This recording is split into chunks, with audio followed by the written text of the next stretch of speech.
Are we ready to start, Nicole? Yes, Yeah. we're ready to start. Okay, calling to order the July 1st meeting of the Sugar Land Development Corporation. First of all, do we have any public comment? Any public comment?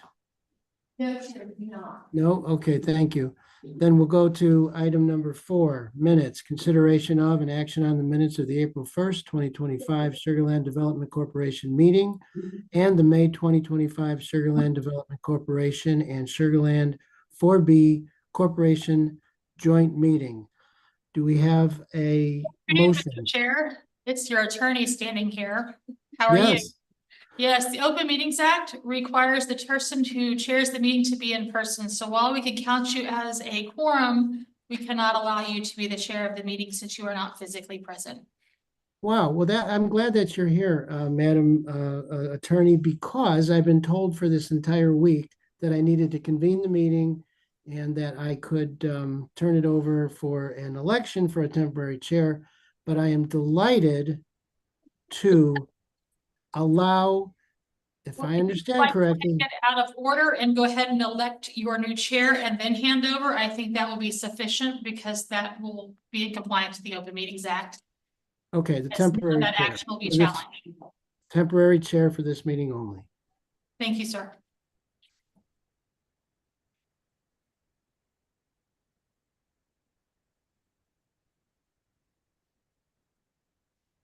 Do we have any nominations for anyone who would? Yes, I'd like to make a motion to nominate Carol McCutcheon, Mayor Carol McCutcheon, to be our temporary chair of SLDC.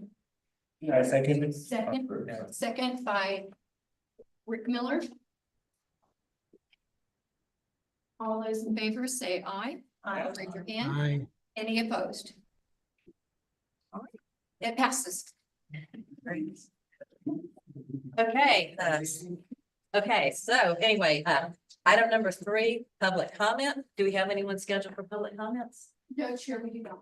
Would anybody like to public comment that's not signed up? Okay, so item number 4A, minutes, consideration of and action on the minutes of the April 1st, 2025 Sugar Land Development Corporation meeting and the May 20th, 25 Sugar Land Development Corporation and Sugar Land 4B Corporation joint meeting. So moved. I second. Okay, motion by Director Watley, second by Director Single. Let's vote at this time. Aye. Says 7-0. Okay, item number 5, Economic Development Committee appointment. Consideration of and action on the appointment of a director to the City of Sugar Land Economic Development Committee. And we have Elizabeth Huff, Director of Economic Development. Good afternoon. So with the SLDC, the City Council that is on this board, as part of our incentive negotiations, as we go through that process, we have a committee that's called the Economic Development Committee that's approved by policy. The role of the committee is to make recommendations to council on all major economic development projects that have the potential to be funded either through 4A, 4B, the city, or the TERSs. The committee consists of 3 people: the mayor, a council member that is currently serving on the Sugar Land 4B Corporation, which is was appointed Jacobson, and then the SLDC appoints a member of their board to then represent the SLDC on the EDC committee. So I will now hand it over to y'all to nominate someone to be on the committee. I'd like to nominate Director Watley. Second.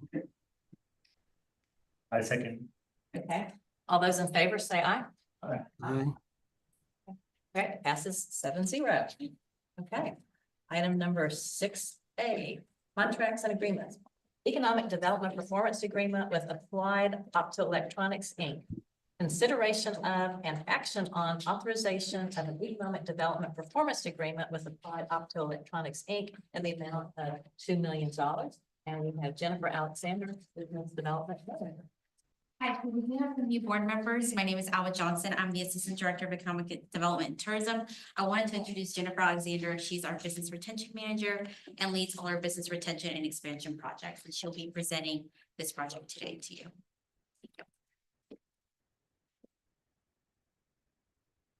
afternoon. Again, my name is Jennifer Alexander. I will be presenting on applied optoelectronics. John Kroll with AOI should be here shortly. He was stuck behind a tree, but we will have our presentation here. A little bit about our mission. We aim to build and maintain a healthy long-term relationship as far as the business community in Sugar Land, one that supports steady economic growth, creates quality jobs, and improves the quality of life for our businesses, residents, and visitors. So by attracting a mix of businesses and industries, we strengthen and diversify the city's tax base, and this helps us fund the services and the amenities to our community that they depend on. And this is just a depiction of our economic development impact cycle. A little bit of background on the SLDC. The Texas legislature passed the Development Corporation Act of 1979, and the purpose of this was to allow cities to use a portion of the sales tax revenue to fund the projects that create or retain primary jobs. This was approved in 1993 by the Sugar Land voters. A little bit more history. So we are funded by a quarter-cent sales tax, and this is to promote recruitment and retention of primary employment. Type A funds are utilized to support the strategic investment as far as primary job creation, business retention and recruitment, and infrastructure development. Again, this helps grow the local economy, attract capital investment, and strengthen the city's tax base. We have our 5 target industries. This is what we focus on when we look at retention and attraction projects. Advanced manufacturing, business and professional services, life sciences, which is our newest target industry, information technology, and tourism, which is supported by Visit Sugar Land. Company background. AOI is the largest domestic manufacturer of the optical module. So essentially, these are the chips that convert electronic signals into light and moves them through cables extremely fast. So this is how data moves fast through servers, across the internet, and data centers. A lot of the largest customers are Microsoft, Oracle, and Amazon. And so again, the customer base, they rely on these interconnection devices for the fast computing and the energy efficiency. Background on AOI in Sugar Land. AOI was formed in 1997 while operating out of lab space at the University of Houston. They established their headquarters in 2000 in Sugar Land and then went through a headquarter expansion in 2016. They started with about 20 employees and now they have about 3,000 worldwide. 345 of those primary employers are here in Sugar Land. Project details. So AOI is working to actively reshore and be expanding manufacturing operations here to meet growing demands. Right now, this production happens in Asia. So they will be bringing that onshore to North America and have some of that happening here in Sugar Land, which is great. They're partnering with Microsoft to develop custom lasers for the data center market. And they will have a capital investment of $77 million. They'll be signing a lease at 1111 Gillingham, which is about 2,000 square feet. Again, they're going to bring 500 new jobs, most in the advanced production and engineering sector. For the performance agreement, this would be a 10-year agreement. The direct incentive that we are recommending is $2 million. This would be paid over 10 years, $200,000 annually. The obligations would be to sign a 10-year lease at 1111 Gillingham. This property has been vacant for quite some time, so we're really excited to get this filled. They'd be creating 500 new jobs at the average annual salary of $61,240. Last summer, we went through an incentive restructure and we implemented this dollar amount. This was to be more competitive regionally and align with Fort Bend County and the state. And then again, the $77 million in capital investment. This agreement does provide for clawbacks if the requirements are not met. This has been reviewed by the Economic Development Committee and presented in executive session. Staff does recommend approval. If approved and subject to AOI meeting all the terms of the agreement, the first payment of $200,000 would be issued March 31st of 2027. Any questions? Any questions? It's clear. How many employees do they have now? 345 in Sugar Land.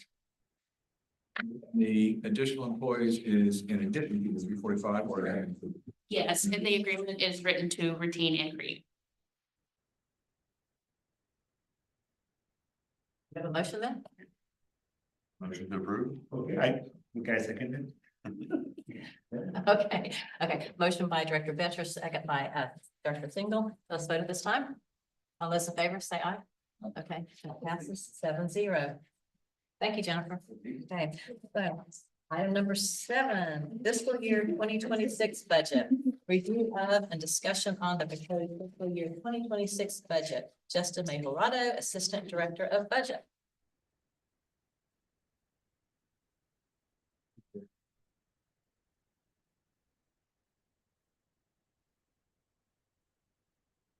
Well, good afternoon, everyone, and thank you for being here today. It's exciting to see a new board with a bunch of new faces and to be presenting in front of y'all for the first time. Today, we'll be holding our annual budget workshop, where we'll walk through a quick overview of the Sugar Land Development Corporation budget, look through some of the highlights for the current fiscal year FY25, and then go over the proposed budget for fiscal year 26.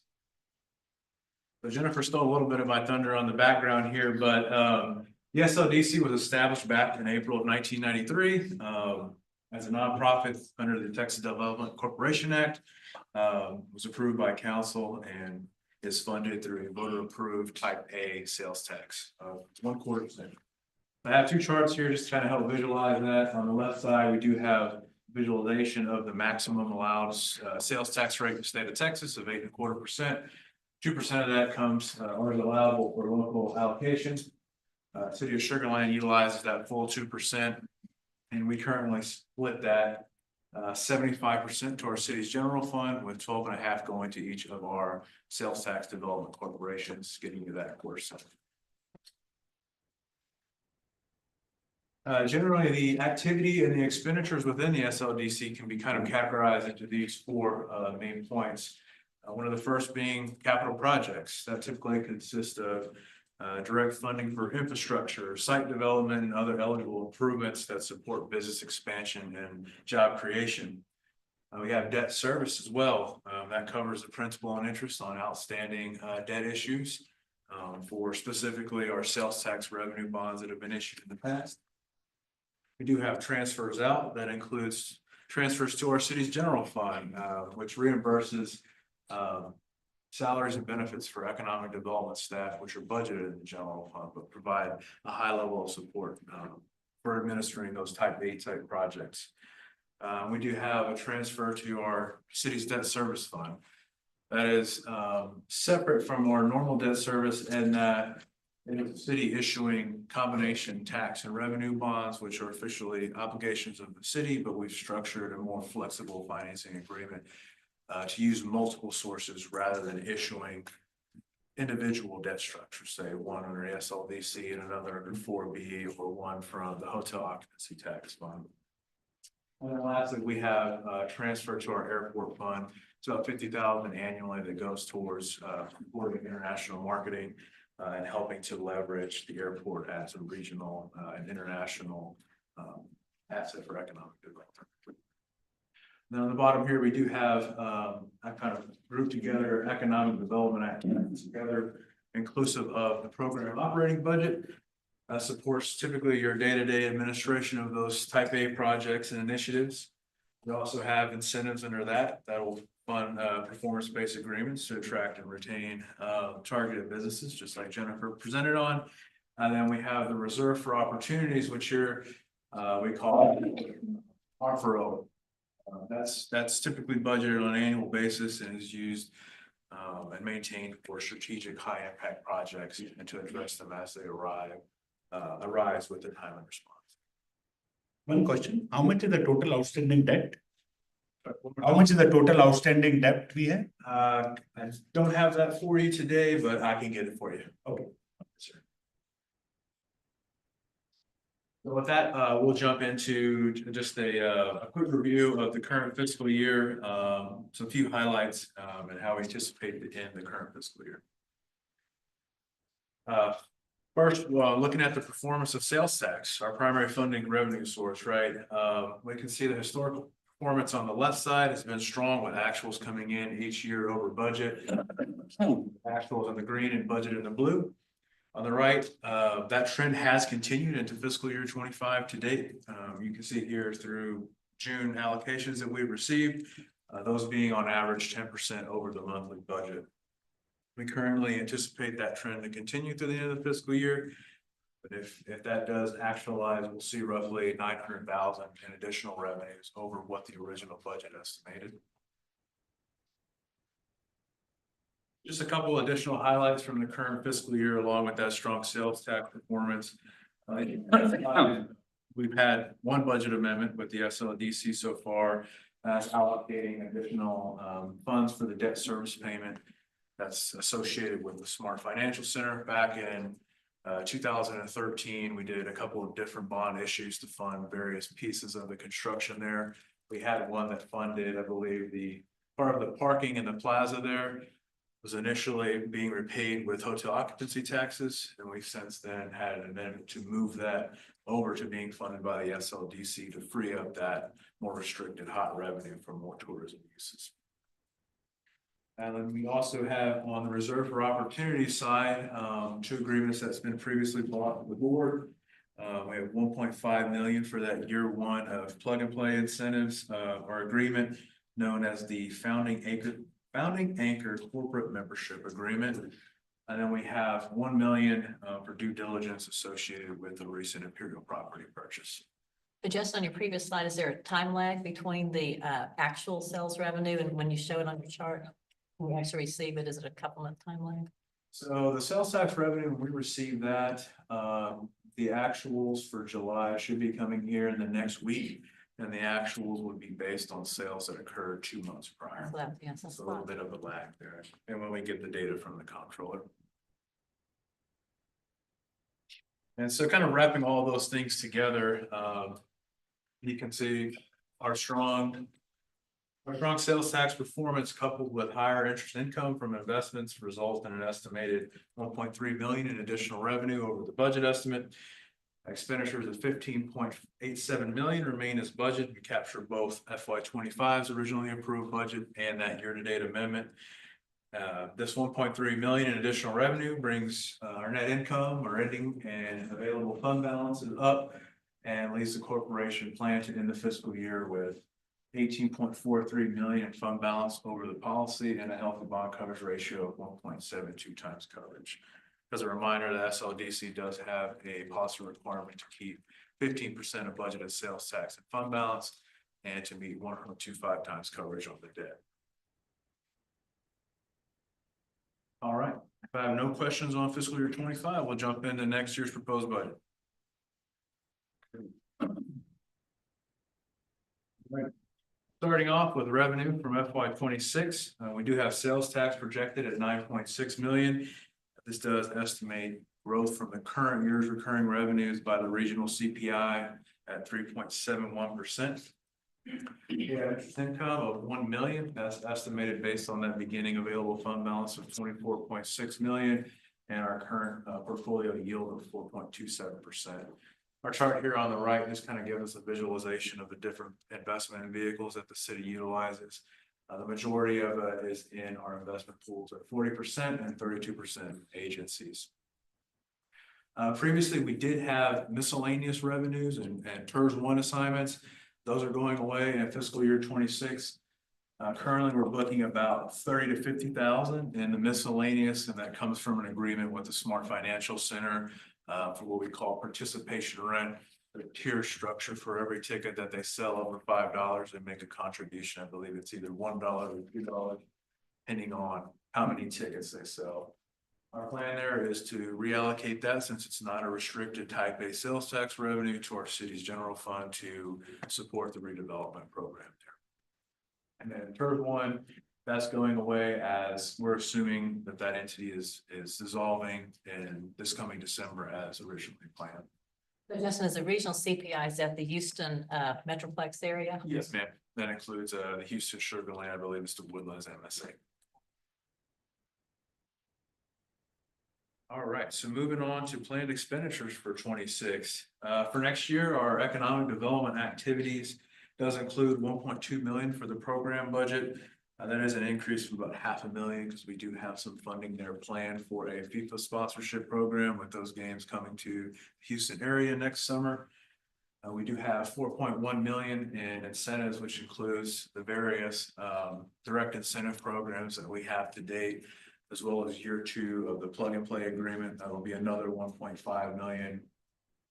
I think we're establishing a $300,000 innovation fund.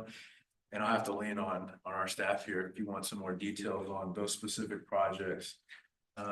In addition, we do have 260,000 that remains within that 4.1 million to allocate to opportunities that come up within fiscal year 26. And then lastly, we have a reserve for opportunities of 1 million, typically budgeted annually, determined based on the available funding capacity, not only both the short term and the long term. And it allows both the SLGC and staff to take advantage of those opportunities as they're without that additional step, you need to come back to the board and then city council and have a budget amendment approved. I have a question. Yes. So reserve for opportunities is less than half of what we have normally in the last 2 years, at least last year. Yes. And we're doing a transfer to debt service, which is much higher than the spend. So what happens about reserve for opportunities? I mean, we just not see the opportunities and we're transferring way more to debt service?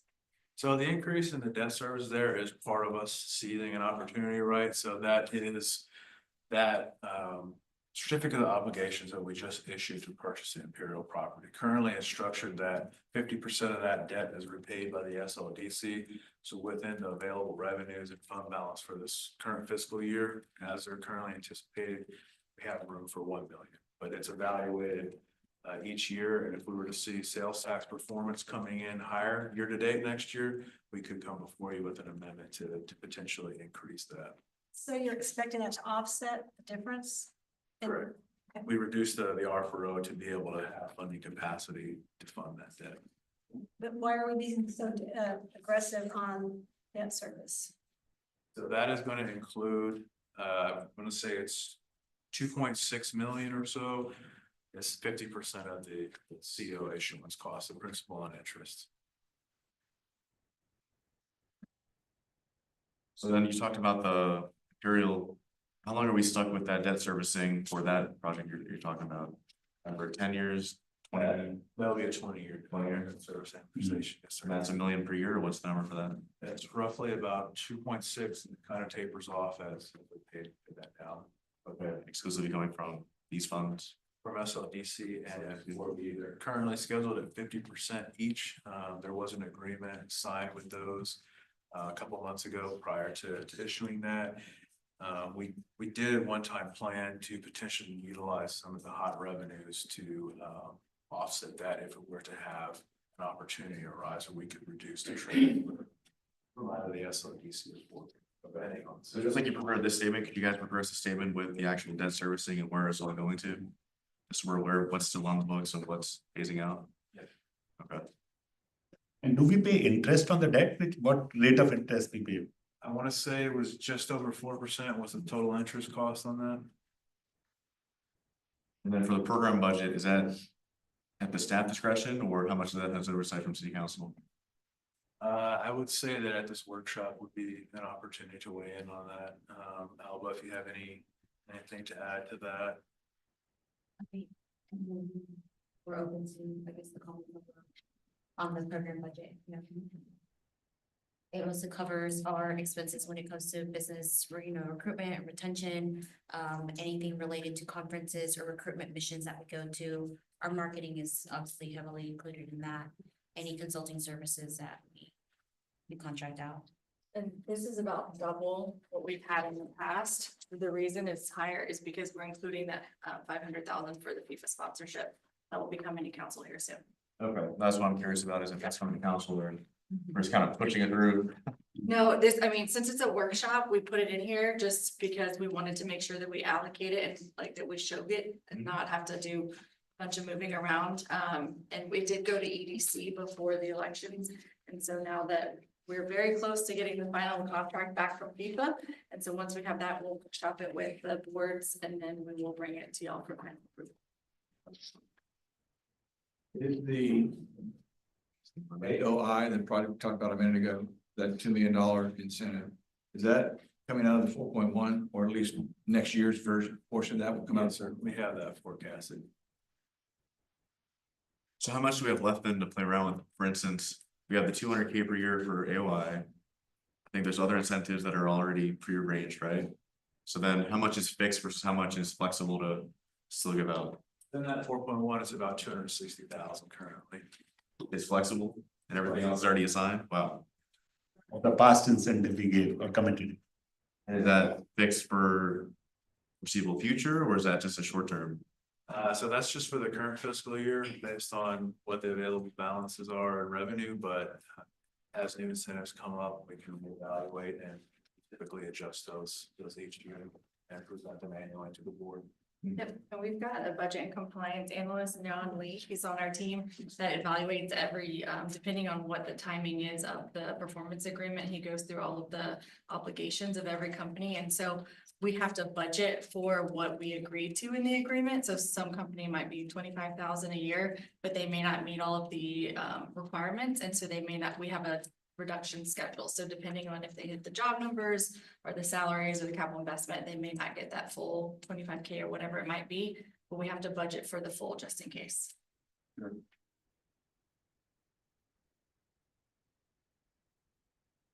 right, anything else on the economic development section? All right, so the corporation does have two outstanding debt issues of sales tax revenue bonds. Those two include Series 2014A. That goes back again to the construction of the Smart Financial Center. This particular issue was a 1 of 3 issued. 38 of the total 75 of the 25-year maturity set to mature in fiscal year 40. Then we have Series 2021, which was a refunding of a previous series, Series 2013, which was originally issued for the design component of Smart Financial Center. We do have that Series 2021 paying off in FY 38, kind of resulting in about 420,000 in debt service reduction.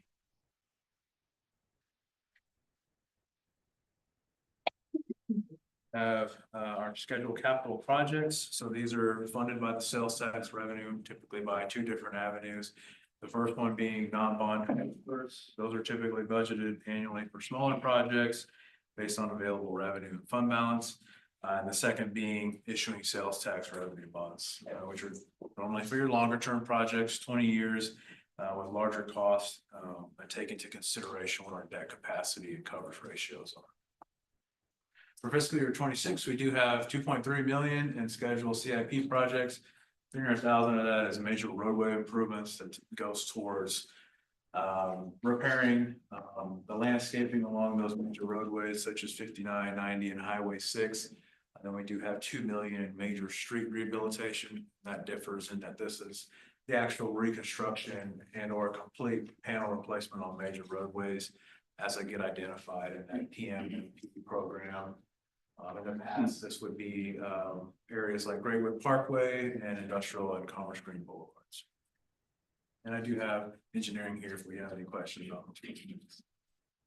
So was it always the intent of SLDC to do capital projects or what?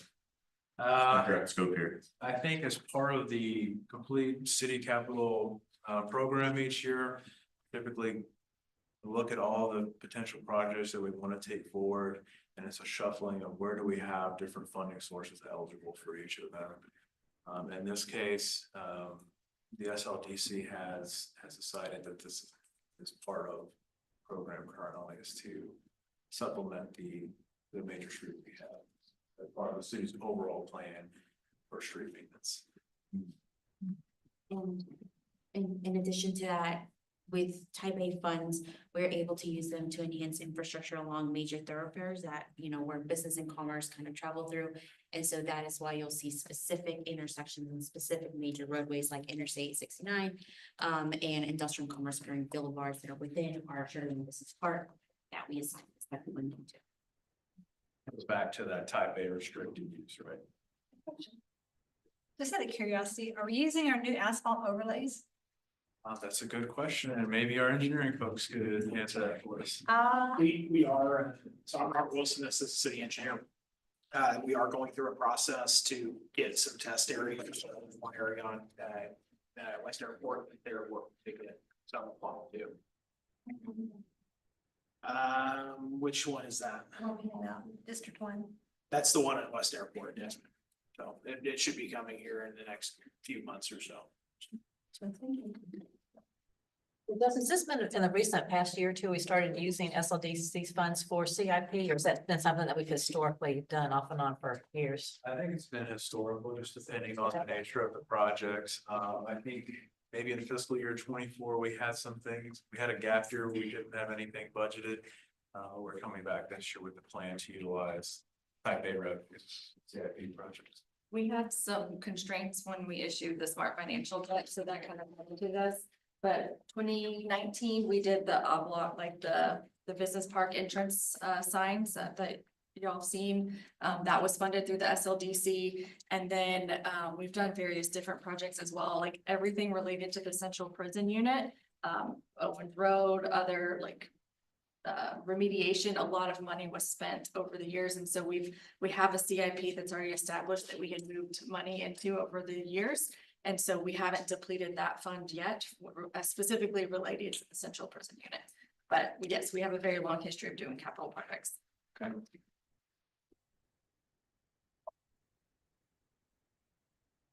Certainly not least are those transfers to other funds. For fiscal year 26, that transfer to the general fund is 1.62 million. That includes those salary and benefit reimbursements for the staff, as well as the city's cost allocation, which includes overhead and administrative costs for city services that are provided to the SLDC, but funded by our general fund. So we also have that transfer we talked about earlier to the city's debt service fund of 3.2 million. So one of those is that Series 2014 that we shifted over from the hotel occupancy taxes. That's about 600,000 or so a year. That second one is the 2025 COs that we just sold for the Imperial purchase. And then lastly, we have another year program there of the 50,000 for the international marketing efforts by our air fund.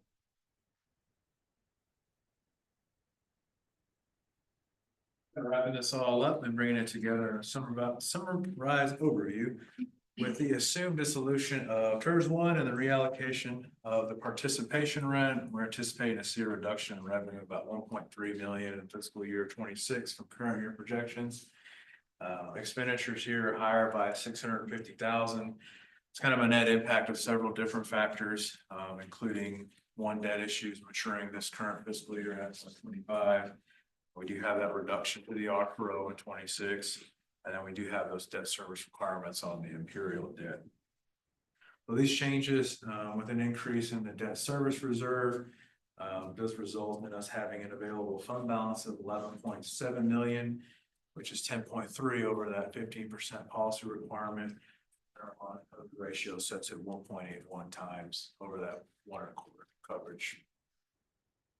So one question, I noticed that our fund balance has been going down last few years. This is by design or is it? Correct, yes, sir. So part of some of the fund balance that is available is a result of a previous agreement that was with, I believe, the Imperial Redevelopment District. That we received the money back once it reached the 400 million and assessed valuation. So that money did come back to the SLDC, I want to say in fiscal year 23, and that really boosted our fund balance. So 24, okay. So we're trying to take advantage of that, and also I think the objective of the SLDC is to promote the economic development within the city. And so as long as we have those healthy fund balances and our bond coverages are covered, we want to utilize that fund balance. And so that's what we'll be seeing this year and maybe in years to come. Yes, sir. Can you repeat that? You said we got a lump sum from a certain agreement? Yes. Want to elaborate on that one for me real quick? Elizabeth, maybe you have more detail or Devin? About that. Yeah, about that. Yeah. It's a particular piece. It's been a minute since I saw So- it. Devin Rodriguez, Director of Redevelopment. So when we built Constellation Field, which the stadium opened in 2012, part of that was extending and building the streets and infrastructure stadium drive around the baseball stadium. So the corporations 4A and 4B upfronted that money for all that infrastructure work around the stadium. And then because the Imperial Redevelopment District is a super mud and they have, they are created for those types of infrastructure and infrastructure reimbursements. So we did an agreement with IRD to get reimbursed for those infrastructure costs. So the 4A and 4B put up the money. We had an agreement that when the district hit a certain valuation, it would trigger our repayment. And basically that valuation happened in 2024. And so they issued a bond to repay us for that. The actual source of it isn't just is not the IRD tax itself, the mud tax itself. They also control our TERS 3 fund. So it was a TERS 3 bond that was issued to repay the corporations. And so basically it was 10+ years, right? That valuation was hit, that trigger and threshold was made. The TERS 3 then issued that bond as administered by the IRD, and we got repaid the funds to the 4A and the 4B corporation. So that's why it was a big lump sum that was paid all at one time, but it was over 10 years in the making. What was the amount of that? Do you know, it was like 10 million? It was about 12, because I think it was about 10, and then there was interest. So at one point we had that sitting in the account for 4A and 4B. And then there was a certain amount that went to 4A and there was a certain amount that went to 4B based off of the original amount that each corporation put into that 10 million. But I would have to like refresh on the actual numbers. All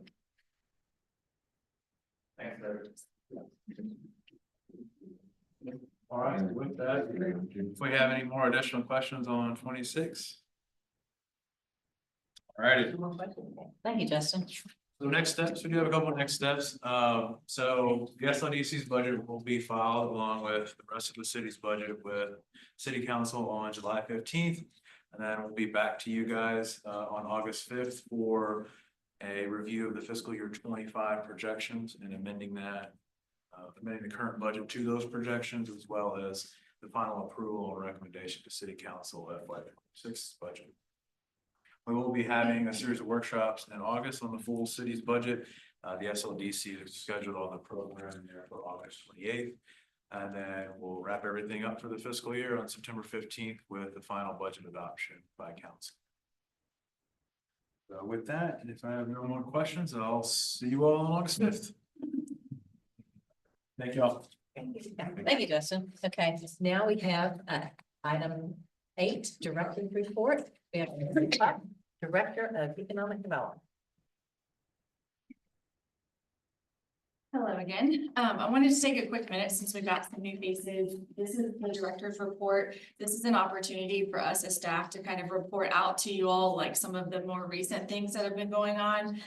It is not an opportunity where you can ask questions and we can have an open dialogue. But if you do have any questions about any of the material that you see, just feel free to send Natalie an email and we'll make sure to answer any of those questions. But it's just a quick, exciting, like, here's what we've been up to section. With that. Oh, and then one more thing. I wanted to introduce Colby Milbrook. He is our new business recruitment manager that joined us at the very beginning of June. And he is coming to us from A&M. So I knew there'd be one. So help me and welcome him to our team. All right, with that, get started. So we did a Lake Point business walk. This is related to the Stimulating Economic Growth All-In project. This was the first project within that All-In that was kicked off. We had a group of about 40 to 50 people from all across the city that went through Lake Point and introduced themselves to all the businesses, said hello, gave them a business card, educated them on demand, all kinds of different things. It was very successful. We're really excited to do that again next year. And then Alba and Jen were at Select USA Investment Summit, which is an opportunity for us to network with other foreign direct investment countries like embassies and consulates, as well as a lot of companies from overseas do come to Select USA in DC. It is a very well-known summit that has been going on for quite some time. And then Bio International is a convention that Alba went to earlier in June as well. It is something we've gone to, this is our 3rd year, and she had a very successful event. And so with us having the life sciences added as one of our target industries, this is definitely one of those shows that we continue to go to. And then just real quick, we hosted Memorial Herman at Constellation Field. We were at the Mighty Soft grand opening, Plug and Play Silicon Valley Summer Summit. So Plug and Play does several different summits. They do it in San Francisco, as well as we'll have them here for our different pitch days whenever we have our batches go through. So Jen and some of the team were also in San Francisco for that. And then we had several staff members that attended the Fort Bend County 2025 Chamber State of the Higher Education. From our marketing and tourism standpoint, I don't know if you've seen our beautiful coffee cart yet, but it is something that we are trying to get out into the community and a great opportunity for us to engage with the community. It is, we had it as a candy station and at a DJ setup, and then for Sweet Beats and Jazz Fest. So it was a really great way for us to have a tent, interact with the visitors that were here for the different events. And then Jordan, our senior marketing manager, is right behind you. She was a moderator at our Governor's Small Business Summit. It was a really great interaction. I know Councilmember Watley, you were there. She got to interview some business owners of Sugar Land. Q's Deli was one of them. She did a fantastic job, very well attended. And then it was another opportunity for us to have our coffee cart, but also Day 6 was our partner, and they were there. They had their staff making coffee for everyone, which was a lot of fun. And then in case you haven't seen, we did launch our new VSL website, so please go and check it out. It has, some of the changes include our easy hotel booking. We've got better pages on our different meeting space and events that are going on. There's a dining directory. There's a really cool interactive map, so you can kind of see all the different restaurants that are in Sugar Land. There's a public art directory. There's a new AI bot that you can chat with, an event calendar, and just much more seamless, streamlined navigation. And then another great thing, our tourism sales team had a seafood city tour. So this is something that came to us from Houston First. And there's a lady who has been taking people to seafood cities outside of us, and then wanted to add Sugar Land as one of the new stops. So that was quite a few people there. And then Remington had their conference. So this was one of the first times that we used the 8th floor of the formerly Minute Maid building as an additional exhibit space, because our hotel convention center here in Marriott is a little limited in their convention center space. So it was a great opportunity for us to kind of partner with some vacant office space. And then Houston First Live After 5, Alyssa went and attended that for us and helped us network with everyone. And then from a redevelopment standpoint, they hosted the BizNow State of the Market event. Great opportunity. Jessica was on the panel, and we had freebies on that panel as well, but that was also up on the 8th floor of the Nexus Water Building. It's a great, very well attended event. The ULI Spring Conference, Devin and Jessica went to that in Denver. In case you hadn't heard, we were listed as the #3 best place to live by livability. And then we have hosted the boards, some of our board members at Space Cowboys. And then we've also got, they've got their new website newsletter. So please sign up so that you can kind of stay in the know with everything related to redevelopment. A few more things. We sponsored the ULI Blueprints event at Town Square. The more people went to the Fort Bend County State of Higher Education. Ruth and Emily both graduated from the basic economic development course that's put on by Texas Economic Development Council. There was the ribbon cutting for the Imperial Park weight room and the shade ribbon cutting. And then in case you haven't seen the beautiful video, there's a fantastic video on LinkedIn right now that's about the hill banners. Those are finally up and a great celebration. And then just real quick, Great Homes overview. So it is officially closed. There are 326 projects, about 5.83 million in home improvements and 850,000 in reimbursements since the program launched 3 years ago. The average reimbursement is about 2,600, and just year over year, the investment ratio has increased significantly. So the amount of money that people are putting into their home compared to what they're getting. So that's been really good to see the interaction with the residents and that they're investing in their homes to that capacity.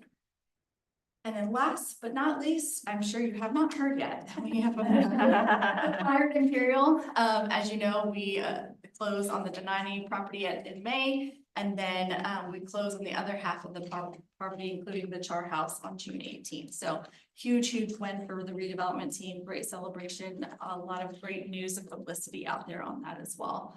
So there, in case you didn't know, there's another project webpage for that as well. So please sign up and you will make sure you get the project updates, milestones, newsletters, and all of the great things related to Imperial. With that, I'm done. Yeah, thank you, Elizabeth. Okay, ready for adjournment? I have a motion? Okay, so moved.